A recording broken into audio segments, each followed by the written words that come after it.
ما خونمون شرق تهران نزدیک اتوبان امام علیه. فعلا که چیزی ما نمیبینیم، صدای آژیری هم نمیاد.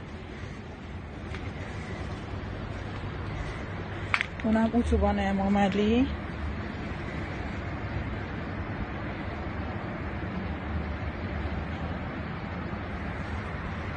خبری نیست.